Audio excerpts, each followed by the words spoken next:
Welcome to Layers Licensing and Games podcast. My name is Mitch, and I'm joined by our co-founder Ratchet. Hello, Ratchet. Good to see the halo behind you. Yeah, really. Yeah, I'll put my head in like this. In the words room today, and you told me that to my right it looks like it says the word poos. So hopefully this podcast isn't like the word. But really excited today to be diving into the world of metaverse gaming with our guest Ricardo Briceno, who is the Chief Business Officer at Gamefam. Welcome, Ricardo. Thank you. It's very good to be here with you guys, and you nailed the last name at the end, so that was good. Perfect. I got it right the second time. I'm really good with our guests' names and introducing them, so as we all know. Just a bit of background about GameFam, leading metaverse game developer and publisher, over 25 billion visits across Roblox experience and in Fortnite and Minecraft too. Often collaborates with major brands and IP from the NFL to Cirque du Soleil. Ricardo is in charge of brand partnerships, advertising, franchise development, and more. And you've got a really interesting background across franchise management, brand marketing, including Barbie, Hot Wheels, Thomas and Friends, and Uno's. So really excited to have you with us today, Ricardo. Maybe if you could just start by giving us a bit of a background into GameFam. Yes. Well, like you said, we are the leading metaverse game developer and publisher. We've been growing very rapidly in what I think is a really, really interesting space. Our business model is relatively simple. We make and live operate a large portfolio of games, like you mentioned. We have games on Roblox, Fortnite, and Minecraft. Because of that, we have a large installed user base in games across multiple genres, so we understand these platforms very, very well. We also make some of the biggest we'll call them special events and concerts. So we've done 4 of the leading concerts on Roblox, and we have a very strong brand partnership and ad network that we use. We work with some of the leading brands to figure out what's the right way for them to enter metaverse gaming and what's the right way to be on Roblox and Fortnite. There's an incredible amount of interest from brands, and it's such a new space that it's hard to get right answers, and it's hard to know where to start. In fact, that's kind of a part of my journey to GameFam. I was on the brand side, as you mentioned, with Mattel, with Hot Wheels specifically, trying to figure out. Roblox was incredibly interesting. We wanted Hot Wheels to be on Roblox, and we didn't know how. Now, this was back in 2016, 2017, and that's what kind of piqued the interest. And then as we started learning more about these platforms, saw the incredible potential and the importance of that these platforms were going to continue to have for brands. So this is one of the reasons why we're here. Yeah, awesome. That's a fantastic answer. There's a lot of it is such a new space. There's so much ambiguity. So I think, what do you see as the metaverse? Well, that is already a trick question. Everyone kind of has the definition of the metaverse. I don't know who's right or wrong. And frankly, I don't know that matters. But I think what matters, and what I do know and what is factual, is that there is an entire generation, or maybe 2 of Gen Z and Gen Alpha, that are actively engaging in platforms like Roblox and platforms like Minecraft. Roblox has 65 million active users. Fortnite has 231 million users a month. So there's an entire generation of people that are engaging in these platforms. And what matters, and I think what's interesting, is that it's not just about gaming. It's a lot about social. It's a lot about community. And that's kind of the way that they live their day-to-days. They go to school or to work, or what they're going to do in the morning in real life. They have in real life activities, and then transition very fluidly to metaverse gaming to continue to hang out with their friends, new friends, the same friends. So that is already happening. it's not necessarily the high concept theory of I'm going to put on a VR headset and all of a sudden we're going to feel like we're in a room together. That might or might not happen. I'm not even judging that, but I do know that this fluidity between the digital world and the physical world or the real world, I don't even know what's real anymore, is already happening in those generations, is real and it's here. So that to me is what matters. Yeah, I think that's super interesting. I think there's that like Tim Sweeney tweet, right, where it's like, imagine if hundreds of thousands of people could like interact in a virtual world. Imagine if there was a company or games that allowed that. And I think the mindset that you've got there is probably worth kind of double clicking on. Like, do you think the negativity that people feel around like, oh, the metaverse is dead or whatever, that's actually just like the Web3 market cooled off? And when you think about it, like metaverse in terms of like social experiences where people are playing, where people are spending time, like all of that has already existed for quite a while and continues to grow. Is that your kind of sense of how it is at the moment?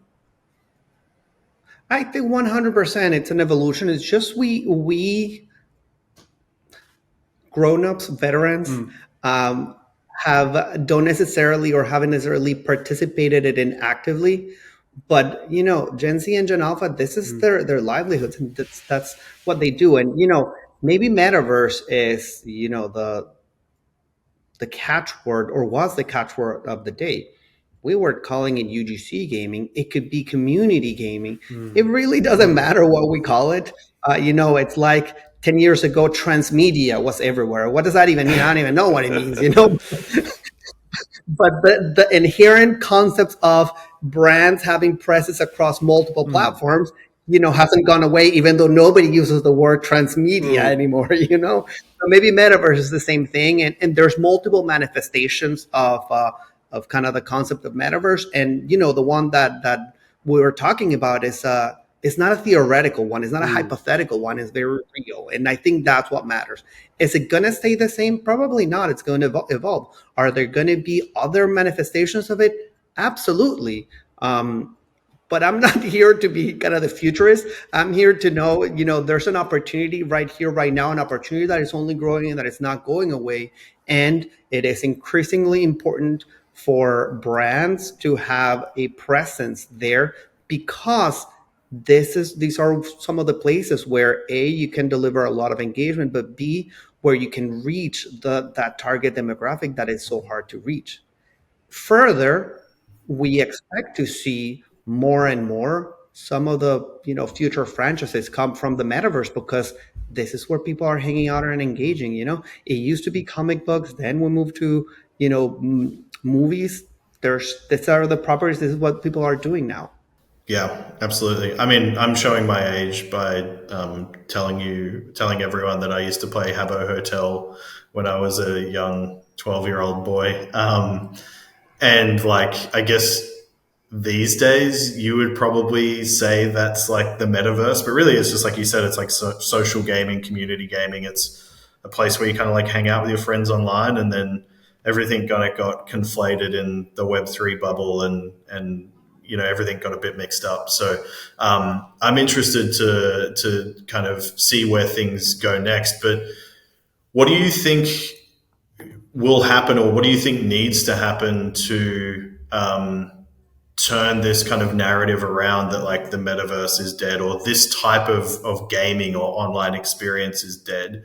Do you think it will just kind of naturally, like organically, things will change? There'll be another way of describing it in a year or two, or what do you think is going to happen there? I haven't even thought too much about it, because I don't know that it is hugely relevant. I think that this is part of the evolution of the world of the veterans like myself, coming to terms and understanding, almost discovering that this is here. The number of some of us veterans that don't even know about Roblox, that might be something that their kids play, but they don't know much, is still kind of pretty astounding. So as people realize and become educated and informed of what what is happening and what the trends are, then the conversation will continue. There's no dead metaverse. There's just, and maybe the metaverse might be dead, but Roblox and Fortnite aren't, and that's what matters, right? Yeah, totally. And in that space, like I think you've mentioned a couple times that there's audiences there that are really hard to kind of engage with otherwise, right? Like I think the question I'm curious about here is like having been on both sides of kind of brands and games, like what do you think that these spaces, specifically Roblox or Fortnite or Minecraft, like what do they offer an IP holder or a brand as opposed to say more traditional gaming, which is whether it's PC console or kind of like mobile, kind of what people think of when they think of kind of old school games. Not that they're really old school, but like this space, this kind of UGC community gaming space. Like, what do you think the benefit or the difference is here? So I think that the community aspect is a lot more salient. Um, I see a lot of parallels between Roblox and Fortnite and YouTube, social media, 10 to 12 years ago. Gaming is, of course, important because it's what we are there to do. So your experience, let's call them experience for lack of a better word, needs to have fun gameplay. It needs to be engaging.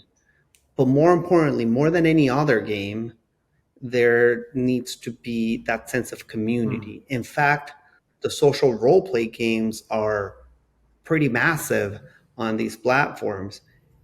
And social role play games are games about hanging out. They're games about you don't win or lose that game. You don't really progress in that game. Which I mean, to me, it's kind of hard to wrap my head around because I'm like, why would these people hang out here? But I was funny because I was talking to someone the other day, and they gave me an example that I thought was kind of scary, but relevant. That this might be no different, but much better than what chat rooms were, 15, 20 years ago. Why would people go hang out in a chat room? Well, I don't know. I will not accept or deny that I did it or not. But, at least it's a lot more engaging. So that's what it is. It's not necessarily about just hardcore gaming or gaming in itself. It's gaming with a very, very strong community component. And by the way, communities that we see spread across to the more classic social media on Discord or some of the other platforms, TikTok and YouTube. So we see a lot of convergence there.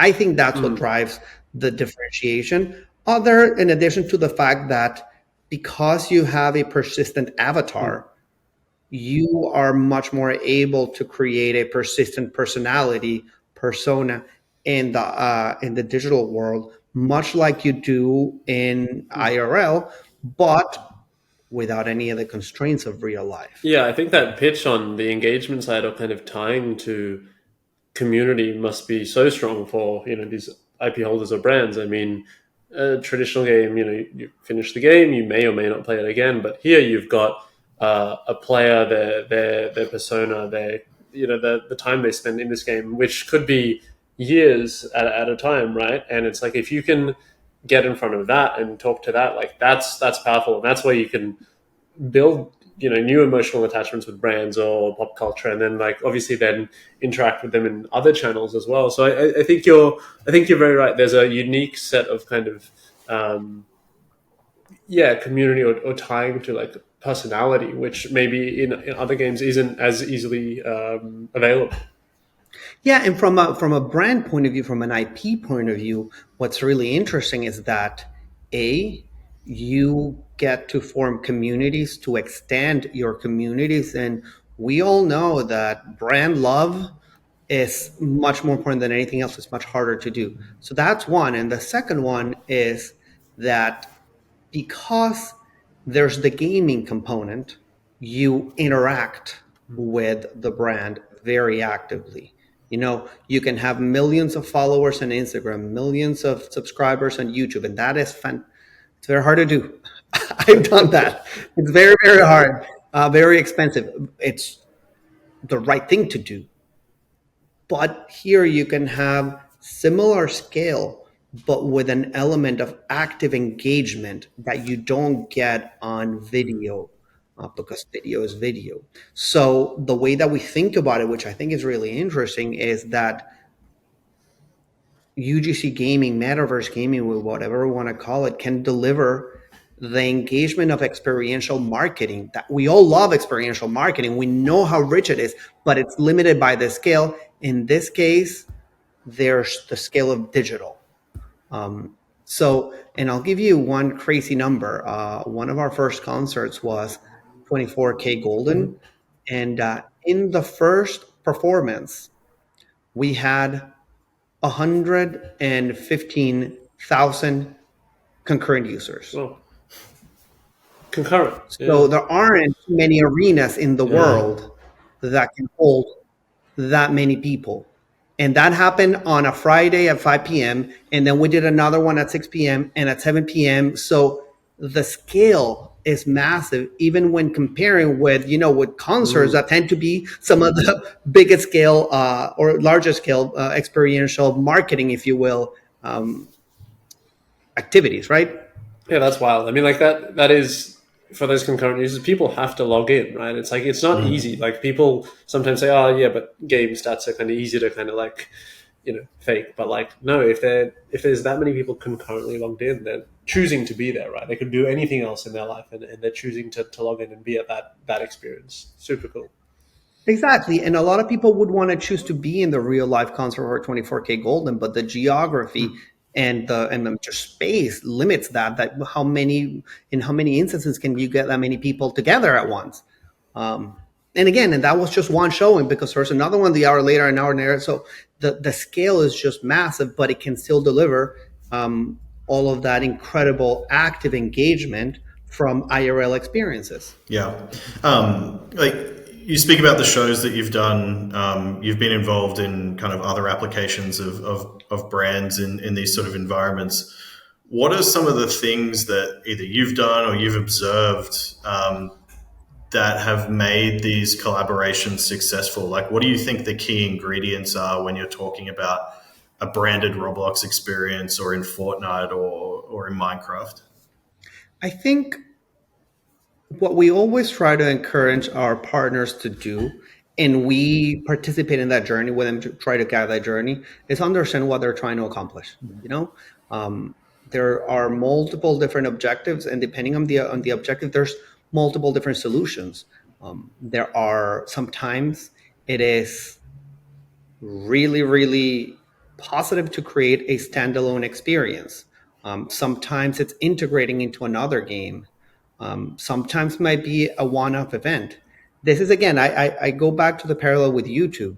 We all know how important YouTube is, TikTok is, and if I have a brand, it's important for the brand to be on YouTube. But the answer is not always start a YouTube channel. In fact, the answer is more often than not, don't start a YouTube channel, do something else where the audience already is, right? So again, depending on the objective, you can execute things differently. And I'll give you a couple of what I think are interesting examples. We've done a lot of work with Spin Master and Bakugan. Bakugan is a great toy brand. We've done multiple different integrations with them or activations with them. Last holiday season, they wanted to drive awareness and kind of buzz for their property to sell more toys. And what we did is they partnered with one of our games, and we created a whole Bakugan experience within the game where you could play with it, see the characters, talk to the characters, play with the characters for a specific duration of time. But now this is a game that would get 3 to 4 million visits, gameplay sessions every day. So of course, over 4 weeks, the number of engagements with those characters is massive. Then we came back, and about a month ago, we premiered the new season of Bakugan in a game as well, a game that already had a massive user base, and we get a lot of people to watch that first episode and then drive to the full show. And now we're in the process, and it hasn't happened yet, but soon we are going to release a fully branded or standalone Bakugan game, that is intended to have more longevity, be there more evergreen, but the other two had different objectives. The first one was a spike in buzz to drive immediate toy sales. The second was awareness to drive, viewership to the show. The third one is more, let's call it franchise or brand building and more longevity, but without the expectation that it's going to generate the same spike in the same compressed amount of time of the other integration. So there's multiple ways to activate. The second example that I think is really interesting is we are very proud that we executed the first Super Bowl concert earlier in the year in partnership with Warner Music, with the NFL, of course. It was a massive project, but Intuit came on as a presenting sponsor, and they were sponsoring both the Super Bowl concert and an NFL game that we have out right now and that is live operated. What's interesting is that to Intuit, it was important to be in front of the audience of Gen Z, Gen Alpha that is on Roblox. It is very important for them to bring financial literacy to the world. They're not necessarily selling any other products to that audience, but they want to start building, that sense of what do you do to manage your finance as well. Start creating some awareness because this is a really important audience. In 5 to 10 years, they're going to be their consumers and, they're trying to get ahead. Now, the QuickBooks game is probably not the most interesting one to a 12-year-old, but we found ways to integrate their brands into the concert and into the NFL game. The NFL game, for example, is about building your NFL empire. Right. To build your NFL empire, you need to have money to hire players, to build more things. So there's an entire economy layer that's built into the game already because that is the gameplay, and it's very easy to introduce the Intuit products in a way that makes sense within the gameplay and enhances the gameplay rather than stopping and say, hey, now watch this QuickBook ad for 10 seconds and then I'll give you, 25 coins, right? So again, it's another interesting example with a completely different brand that is a little less endemic to the space, but can still show up in a way that is meaningful. And so far, we've delivered over 4 billion active player engagements with Intuit features within those two games. So the numbers are massive, right? Yeah, that's awesome. That's such a cool, or two very cool, thoughtful applications of a brand within those experiences. And probably something where you never get that kind of depth of collaboration in mobile games or in PC console necessarily. It's you buy the skin, you play as the character. So it's really interesting to see the kind of creative things you can do. And I think I'm very envious because me running my Madden franchise, I always run it into the ground. I would have loved to have had Intuit there. So I knew hey, don't buy that free agent for $50 million. Very cool. Yeah, I feel you. Been there too. Yeah, I can see a obstacle game. You got to take your tax return. You got to file your tax return. You have to take it to the IRS. But if you go to the Intuit route, they do it for you, so you win. No, it's super cool. I was going to ask. I mean, you do games where there aren't brands involved, right? Or IPs involved. How do you decide when's the right time, or is it led by the discussion from do they approach you?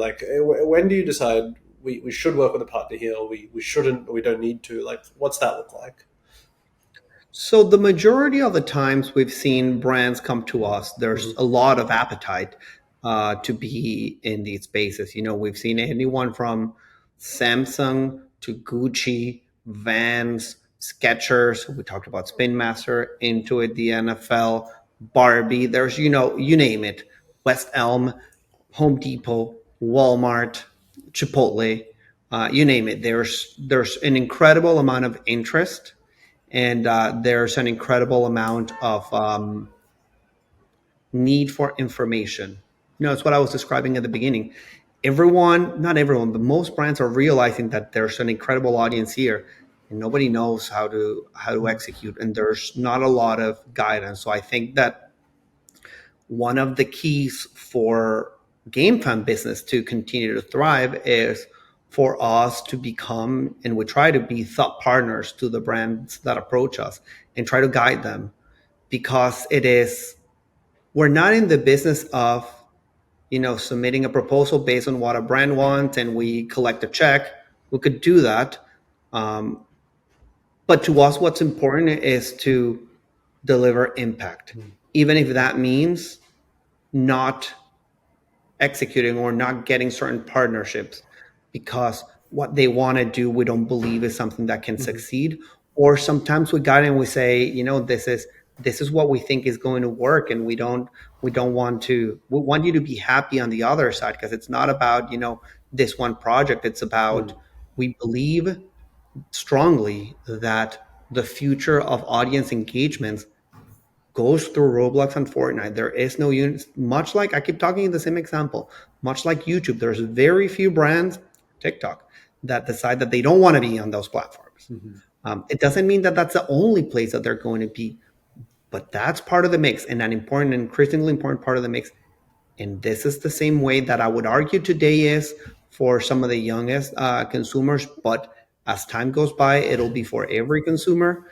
So it having a starting to learn how to drive impact is going to be more and more important, and that is the long game that we want to play. Maybe that is also because I was a brand/franchise person first. I have too many more years than anyone cares to count and experience there, and my heart's still there, and I want to do the right thing because I know what brands with longevity can do. But I think it's the right thing to do, and I think it's the right approach, and that's the most important thing, to be able to guide our partners and try to figure out what's the right way for them to deliver impact. Which, by the way, we won't know from the beginning. A lot of it is a test and learn process, starting with some educated hypotheses, and starting to do things and see what works and what doesn't work without necessarily diving deep and saying, well, I've seen Roblox games. Roblox games are built by 12-year-old in their bedrooms. They're really not that good. I'm sure that any professional developer can make a better looking and better game. This can't be that hard, and it's also very cheap. That doesn't work. And we've seen that before. I've seen that before with YouTube, where when YouTube was coming out, everyone was like, oh, look at YouTube. This video's filmed with a phone. They're terrible. Let me show these kids what good content is. 0% of those good videos ever got any traction on YouTube, right? Yeah. Case in point, like not YouTube, but Vine, which was popular for a minute, right? It was just like the crappiest 8-second videos you can imagine, but they were awesome. To go back in time. Well, in my head, Vine kind of transitioned to Musical.ly and then TikTok, even though it didn't happen that way. But there's a strange continuum of multiple players doing the same thing, right? Satisfied the same needs of the ones. Exactly. Yeah. The same primal kind of urge in the brain was satisfied. But speaking of brands with longevity, I would love to talk about the most recent collaboration you've done with Barbie. Tell us a bit about that. What did it look like? How did it come to be? Any results you can share? Well, that's a really cool project, and one that is near to my heart too, just because I worked at Mattel, and over the last 2 years I was overseeing franchise management there, so gaming was part of it. So I was kind of planting the seed of, we gotta do something with Barbie. We had a Hot Wheels game. We launched a Masters of the Universe game too, and Barbie was really interesting, and it's one of the things that we see on Roblox too is that it's because of all the community aspect, it is surprisingly gender neutral, so there's, one tends to think about the gaming population as being heavily skewed male. I think that is a misconception to begin with, but in the case of Roblox, there are so many games that are even more female leaning. So Barbie presented a really interesting opportunity. It's one of the most iconic brands out there. I've seen the power of Barbie, and we wanted to bring it to this generation in a different way. Barbie's also a brand that has innovated and reinvented itself many, many times, and it felt like this was a space where we wanted to push things a little further. And I mean, to be honest, when you're taking a brand to a new platform, there's always a little bit of push and pull. There's a little bit of discomfort. Like, what's the right representation of a brand on this platform? And it might not be the same representation of the brand on YouTube or on a Netflix film or on a toy line. So even coming up with what Barbie would look like, what the dream house would look like on Roblox was a really fun, challenging, and interesting journey that we took on with the Mattel creative team. Which, again, to me, it's almost like going back home. So it's great because a lot of these people are my friends already. So it's been a really great experience, and we have a game that is we think is very unique. It's about to go live and as a kind of public release. It's still in paid beta, but it's about to come out, and we are very exciting. It's a really cool opportunity for players to come in and build their own dream houses with the craziest things, but it's kind of living the Barbie dream life. And but also it has a really interesting social social role play component. We recently introduced a party feature where you can invite people to your house to throw parties. Which, by the way, it's a typical feature on Roblox games, but not necessarily on this type of game. And we've seen huge popularity of those things. So you build your house, but you also hang out with your friends, and you can dress up and show your fashion. There's a lot of sense of individuality and self-expression, which is also very, very important to Barbie. So we're going to see what the game is going to do. We're very optimistic. It's a fun game, and so far the results in beta have been incredible.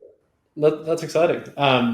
Barbie is such a large IP, right? And there was so much hype. Like, I think for a month or two, I think the only thing we heard about was Barbie in every form, which is very cool. But at the same time, I'm curious how you assess that, especially the nature of games. I think they had a Forza integration, a Candy Crush one, and then a Stumble Guys or Fall Guys one. And I guess like my question there is like, how do you assess those other collaborations and figure out like, are these too competitive, or do you believe that what you're creating is either going for like a different audience, or is it like a completely different kind of experience that like users are coming to you for? Like, what's the thing that gives you that comfort, or makes you feel like you can carve out a space that, yeah, we can do Barbie stuff while the others do Barbie stuff as well?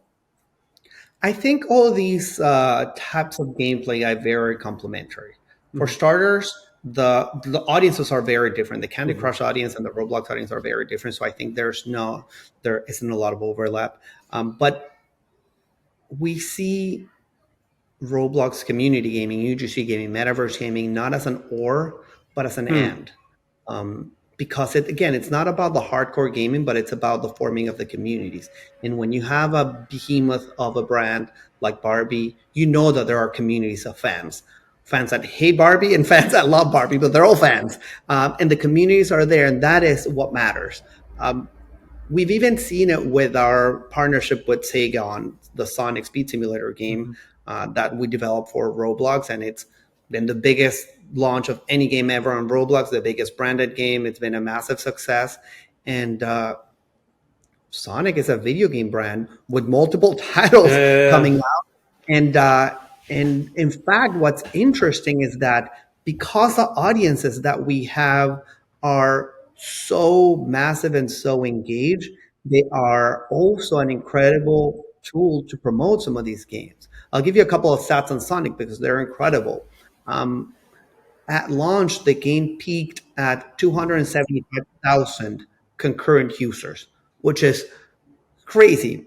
The game in about a year has almost 800 million gameplay sessions. So when the audience is so big, in fact, what we've done is kind of the other way around. When Sonic has released or Sega has released new titles, we have created events and promoted them within the game.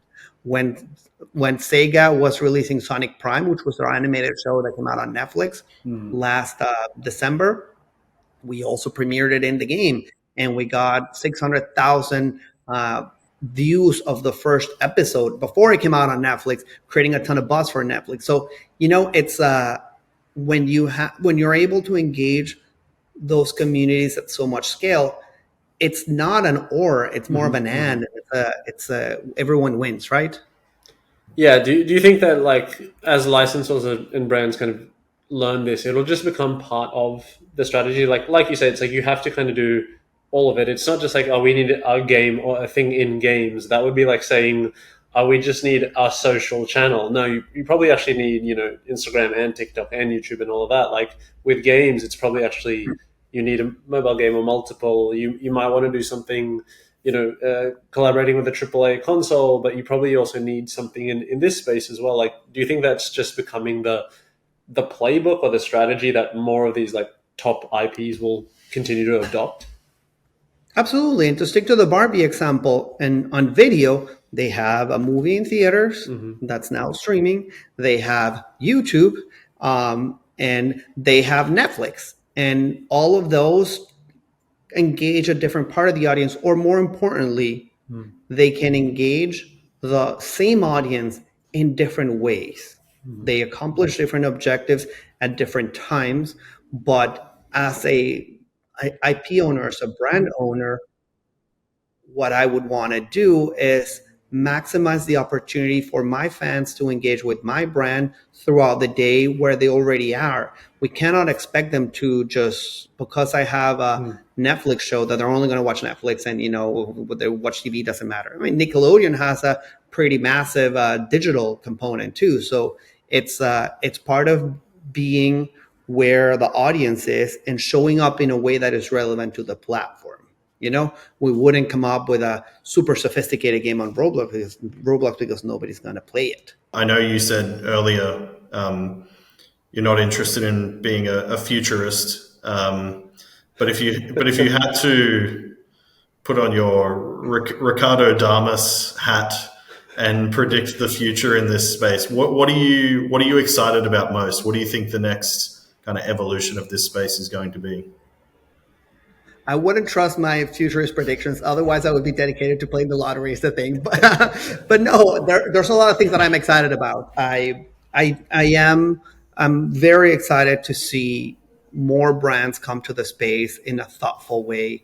There are so many ways that brands can manifest. I think there is a really interesting and strong opportunity to provide experiences that bridge IRL and metaverse to emulate what audiences are already doing. We're still thinking too much about compartmentalizing. Well, here's what you do in the real world. Here is what you do when you go to the game, and these two things are separate. There's already been a couple of instances that are barely scratching the surface. One that we didn't participate in, but I think it's genius. And it's Chipotle has done it a couple of times where there's a game, and when you play the game, you get a coupon to get a free burrito for National Burrito Day. So who doesn't want a burrito? So the numbers have been massive. It's been a really interesting way to connect what happens in real life with the game. And there's many more things that can be done, and many more things that we are working with partners like the NFL, with partners like Nickelodeon, to figure out how we start connecting all of those touch points, because the audience is moving seamlessly across all these touch points, and they don't need a compartmentalized view of the IP. It's hard. There's no answer, but I think that there's a lot of opportunity in trying to tie all these things together. Yeah, I think that's a really good way to finish. Making me crave a burrito right around dinner time. So, thank you for the awesome insights, but also thank you for putting burrito on my mind. Well, it's not even 10 a.m. here, and I want a burrito as well. You know? Maybe the transmedia will come back. Right. Transmedia burrito. You heard it here first. Yeah. So, appreciate the chat. Really, really nice to learn about everything that you've done at GameFam. It's really nice to see how you've built such a strong presence in that space that brands and IP trust so much. Awesome. Thanks, Ricardo. Appreciate the time. Thank you guys for having me. Have a wonderful day. Thanks for watching the Licensing and Games video series. For more content like this, subscribe to our channel or check us out at layerlicensing.com.